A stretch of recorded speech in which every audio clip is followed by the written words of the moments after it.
Ngayon, durugin natin yung saging ng pinong-pino dapat.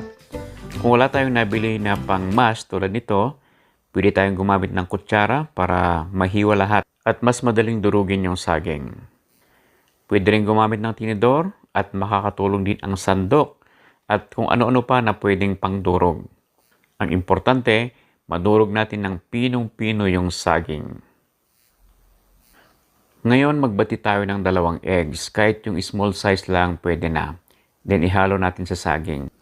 One at a time o isa-isa ang paglagay natin ng ingredients at kailangang haluin ng maigi. Isunod natin ang 1 cup na all-purpose flour.